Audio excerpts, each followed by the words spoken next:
Hi viewers, welcome to filmy beat. నేను మీ Anusha. Power star Pawan Kalyan అభిమానుల సుదీర్ఘ నిరీక్షణకు తెరపడబోతోంది. ఈ నెల 24న ఆయన కొత్త చిత్రం హరిహర వీరమల్లు పక్కాగా ప్రేక్షకులను పలకరించబోతోంది. ఈ సినిమాకు pre release event date, venue కూడా ఖరారైపోయాయి. తాజాగా ఈ విశేషాలను పంచుకుంది చిత్ర బృందం. హైదరాబాద్లో సినీ ఈవెంట్లకు అత్యధికంగా ఆతిథ్యం ఇచ్చే శిల్పకళా వేదికలో ఈ ఈవెంట్ చేయబోతున్నారు. అయితే ఒకప్పుడు ఈ వెన్యూ సినిమా ఈవెంట్లకు కేర్ ఆఫ్ అడ్రస్గా ఉండేది. కానీ కొన్నాళ్లుగా దీని ప్రియారిటీ తగ్గుతూ వచ్చింది. దీనికి కారణం అక్కడ స్టార్ హీరోల అభిమానులను కంట్రోల్ చేయడం కష్టమవుతోందని. దీంతో ఓపెన్ గ్రౌండ్ వేదికలను ఎంచుకుంటూ వచ్చారు. దీనికంటే పెద్దదిగా ఉండే వేరే కన్వెన్షన్ సెంటర్లను చూసుకుంటున్నారు. అయితే దేవరా ఈవెంట్ చేద్దామనుకున్న చోట తీవ్ర గందరగోళ పరిస్థితులు తలెత్తి ఆ ఈవెంట్ రద్దవడం, ఇక పుష్ప రిలీజ్ టైంలో సంధ్యా థియేటర్లో జరిగిన విషాదం లాంటి పరిణామాల తర్వాత పెద్ద హీరోల ఈవెంట్లను చేయడానికే భయపడిపోతున్నారు మేకర్స్.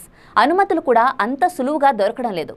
ఇలాంటి టైంలో హరిహర వీరమల్లు ప్రీ రిలీజ్ ఈవెంట్ను శిల్పకళా వేదికలో చేయాలనుకోవడం, ఇందుకు అనుమతులు రావడం ఒకంత ఆశ్చర్యం కలిగించే విషయమే.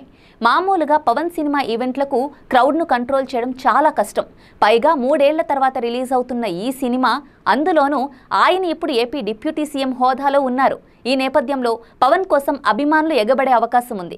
మరోవైపు ఈ ఈవెంట్కు ఏపీ, తెలంగాణ, కర్ణాటక ఇలా 3 రాష్ట్రాలకు సంబంధించిన మంత్రులు అతిథులుగా వస్తారని వార్తలొస్తున్నాయి. ఈ నేపథ్యంలో ఈ ఈవెంట్ మేనేజ్ చేయడం అంత తేలికైతే కాదు. ఇది తెలంగాణ పోలీసులకు ఒక సవాలనే చెప్పాలి. అనుమతులు ఇచ్చారంటే పగడ్బందీ ఏర్పాట్లు చేయడానికి సిద్ధమై ఉంటారు. అయినా సరే మారిన పరిస్థితుల దృష్ట్యా ఈ ఈవెంట్లో పవన్ అభిమానులను కంట్రోల్ చేయడం సవాలే. మరి ప్రభుత్వం ఎలాంటి చర్యలు తీసుకుంటుందో చూద్దాం.